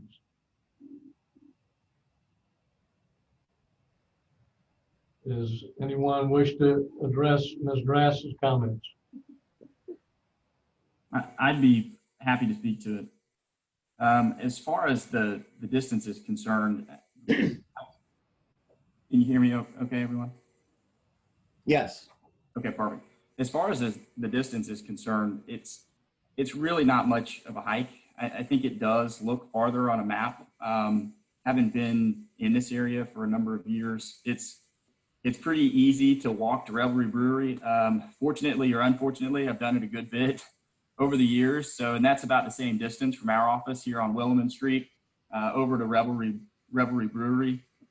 In practice, it's just not a very far walk. It's about a 3.5 to 4 minute stroll, nothing major, and we make that walk a good bit. So I can speak to the distance there. As far as the flooding is concerned, I think Jacob Cordray with our team is on as well, but there are really stringent stormwater criteria that must be met. So not just for our development, but others. And I think Jacob can speak to the actual parameters, but I believe we have to retain on-site or stormwater for a period of 24 hours before we release anything. And I think the post-improvement runoff has to be less than the pre-improvement runoff. So with the addition of the new construction at 55 Romney, a separate project of ours that we're working on, the tech center garage, hopefully the infrastructure will improve just given the new parameters. I know there was recently a stormwater manual, some changes to it that rolled out as well that should help resolve some of those issues. But I recognize that it does flood, particularly when there's an extremely high tide and that coincides with a major storm. So hopefully those are things that are corrected. I don't know if it's best to address those in this meeting. And Mr. Batchelder, if you would, if Jacob is on, if you could maybe promote him, he might be able to offer some additional insight. Glenn, I don't see his name. Do you have a phone number that he might be using?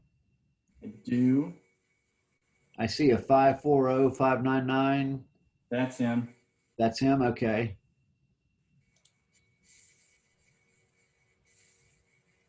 So let's see. Okay. So he is now allowed to speak. If he would unmute himself.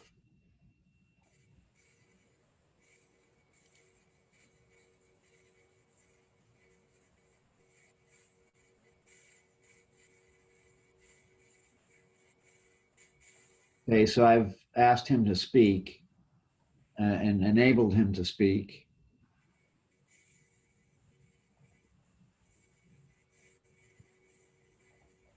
If you're with us.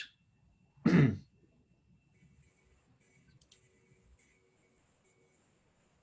if he's having technical difficulties, hopefully that at the very least generally addresses the question. One thing too that's worth noting, I have been in contact with Ms. Jenkins, the East Central Neighborhood Association president, over the years as it relates to this project. 55 Romney, Boundary Point is another project that we've worked on.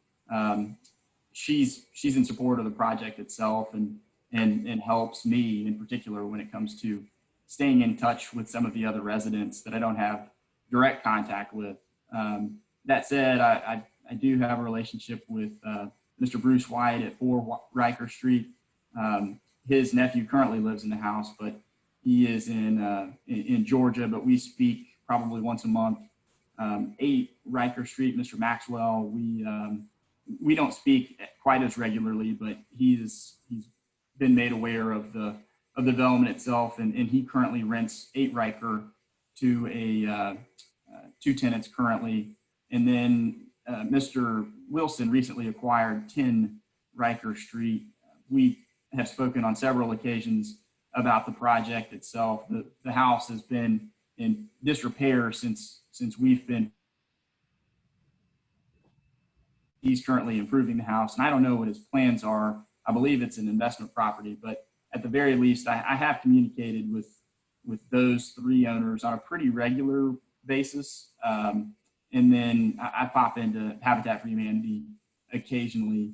The owner of 735 Meeting Street has been difficult to contact. He has a nephew that keeps up the property, or at least the landscaping, but the house itself is currently in disrepair, and no one lives there at the moment. And I'll just add that your property at 6 Riker Street, this property was rezoned by City Council specifically for your proposed use of this property. That's correct. Yes, sir. Thank you. Just to let you know that this has been through several review processes, TRC, BAR, and City Council. So it's been reviewed quite a bit and endorsed. Any other comments from the board? Any other questions? Any motions? I move approval with the conditions as amended. There's a motion for approval. Is there a second?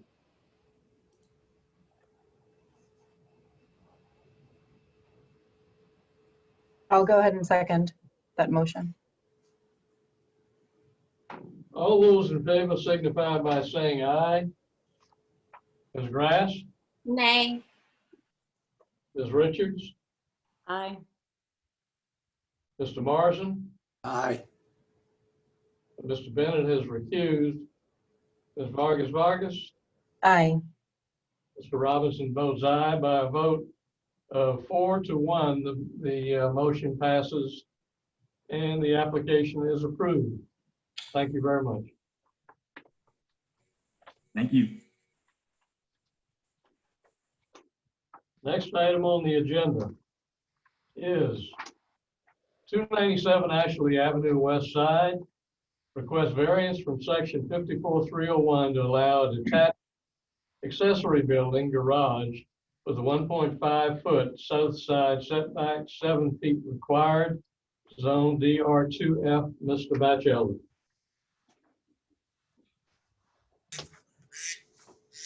Okay, 297 Ashley Avenue, another residential property. And again, we're dealing with an accessory building in the backyard this time.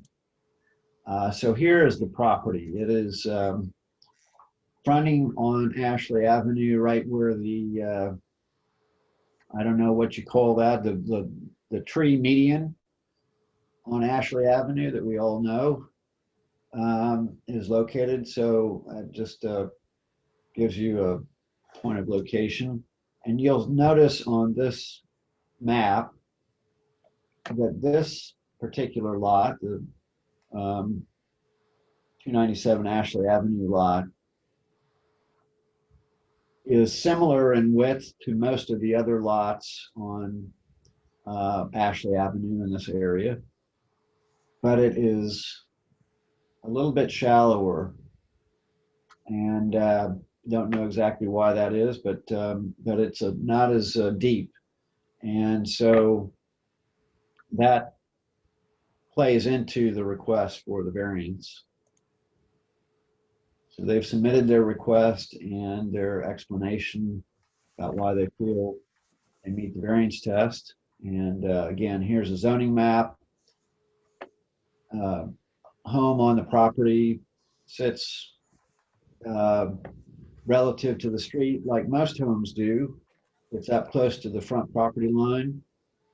There's a driveway along the south side that provides access to the backyard. But when you locate a garage in the backyard, this is a garage, not a storage shed, meeting the setback requirement means that you don't have enough space to maneuver a vehicle into and out of that garage. So in order to solve that dilemma, and again, here's a survey of the property showing that driveway in the backyard. In order to solve that problem, they would like to have this building located a little bit closer to the side property line. So if they could meet a 3-foot setback, in this case, they would be able to be staff approved. But they cannot meet that setback requirement. So the request automatically reverts back to a variance request from the standard 7-foot setback requirement, which is what applies to the principal buildings on this lot. And I know that is a little confusing, but anyway, that's the way we've done it in the past. And so, but you can see that there's limited room between the back of the house and the front of this garage to maneuver a car into and out of the garage. And it looks even tight the way it is, but nevertheless, they're requesting this variance to allow them to move it closer to that south side property line. And here's a photograph of the back of the lot. Again, accessory buildings in these backyards, in these areas of the neighborhood are not unusual. So, and that existing building will go away, obviously, and be replaced by the proposed building. Here's the floor plan, simple 1-story garage. And that's the request. So in this case, the applicant submitted letters of support, and we have a letter of support from the Neighborhood Association, Westside Neighborhood Association, Mr. Palmer, indicating that the Neighborhood Association voted at their meeting to support this project. And from Stephen Gerhard, 301 Ashley Avenue, indicating that he has been informed of the project and that residential 2-car garage in the backyard. And he is an adjoining neighbor, and he understands the site plan to be a 20 by 20 by 16 garage. Structure was built within 1.5 setback from the south side property line, on the west side setback line of 3 feet. And so he's been informed of this request, and that's what he's stating in his letter. Then we have a letter from the neighbor at 193 Fishburne Street, Christina Bellotti, indicating again that they've been informed of this same project and that they approve of the project, I should add. I didn't see that, but yes, they've been informed of and approve of the plans. And finally, we have the same letter from Catherine Hazel Wells at 295.5 Ashley Avenue.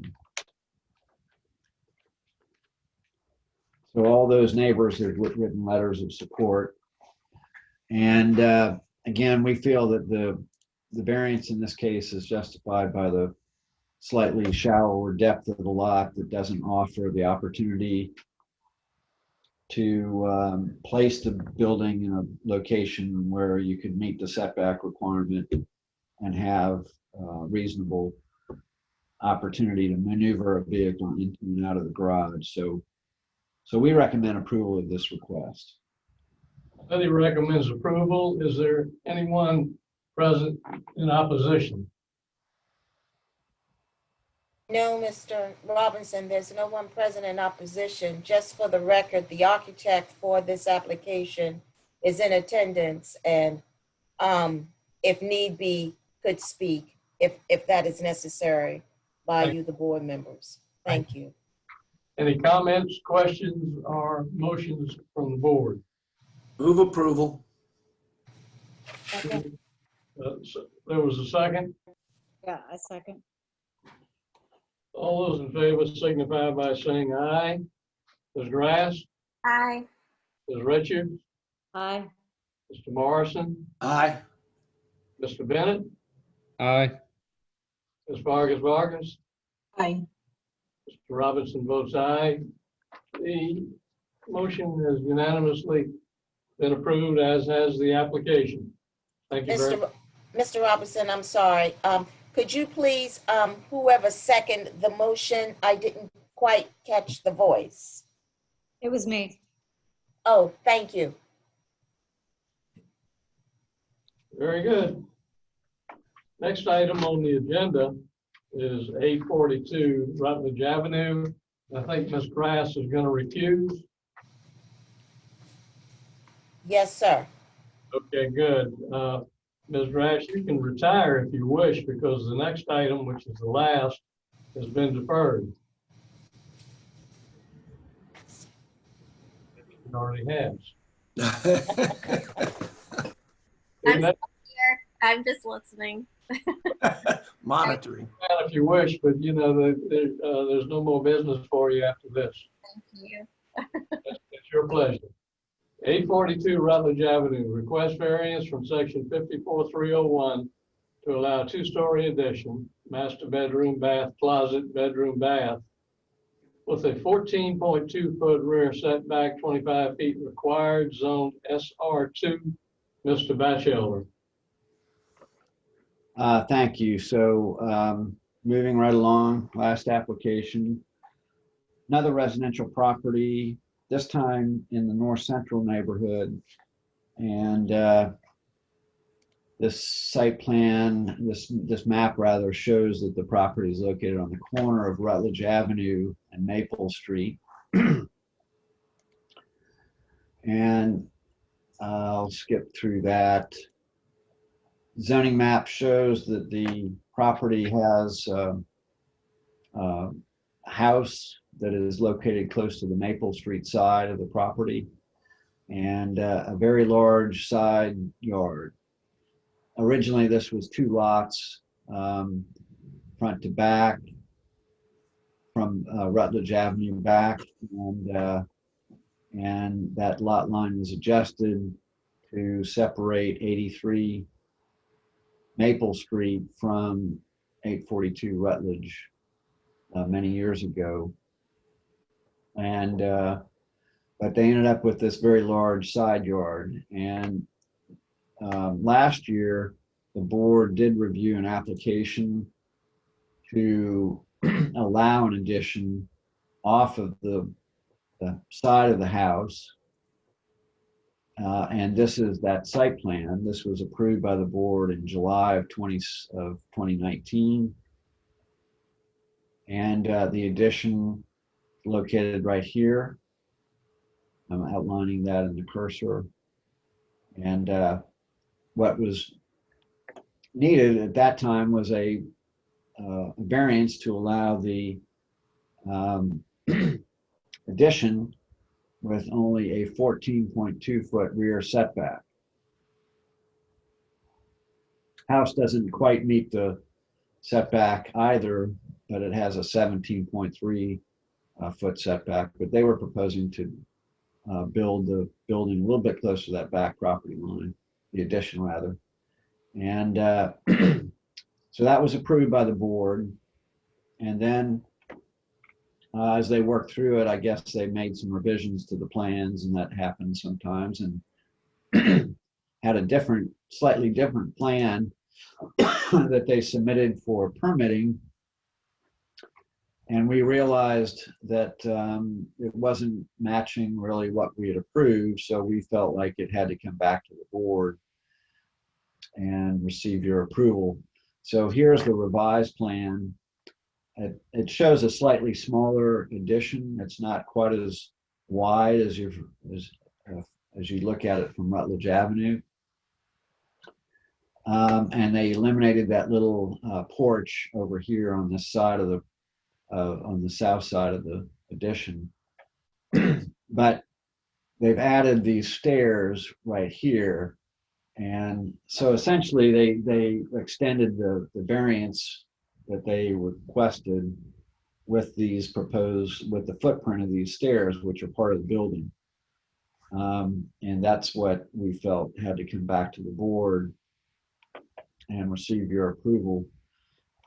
If I go on and just show you the plan, so you see the house is really a one-story house. It has a second story, I guess, but it's really, well, it might be a 1.5 story house, I think, or it's got one of those gambrel roofs on it. Let me say that. It's an unusual roof. But they are proposing to add a 2-story addition. So master bedroom addition on the first floor, and master bath and closet. And then on the second floor would be a large room up there with the bathroom. And so here's the existing house right here. And here is the proposed addition shown in elevation form. And again, these are the stairs and the landing that are different from the plans that we approved last year. And that basically concludes the request. Our recommendation is for approval. And the applicants did submit an email to us from Jerry Horton, who really say which house he owns. He's Maple Street. Maple Street. So he's indicating, he says in the email, this is addressed to the applicant, Jim Watts, that he has no issues with the proposed plan for the work on your house. Good luck with the project. So that is the most affected neighbor. Oh, I see. Jerry Horton is the Maple Street property right behind this house. So he is the most affected neighbor. He's indicating that he has basically supports the project, and we support the request and recommend approval. Then he recommends approval. Is there any opposition? No, Mr. Robinson, there is no opposition. Any comments, questions, or motions from the board? Am I understanding that the change from the original is adding that outdoor stair? Is that correct? That's correct. The landing and the stairs. Cutting back a little bit on the porch to the west, right? The originally proposed porch extension or something? The actual width of the addition is slightly less, and then there's no porch over here. As you can see on this original approved plan, there was a proposed second floor porch right here. That goes away.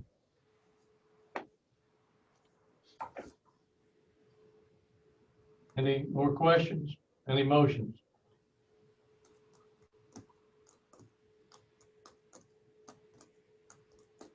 Move approval. Morrison moves for approval. Is there a second? Second. Second, Ms. Vargas. All in favor? Signify by saying aye. Ms. Grass? Oh, she recused. Ms. Richards? Aye. Mr. Morrison, Aye. Bennett, Aye. Ms. Vargas, Aye. Robinson votes aye. It is unanimously approved. Thank you very much. That concludes the meeting. Thank you, everybody.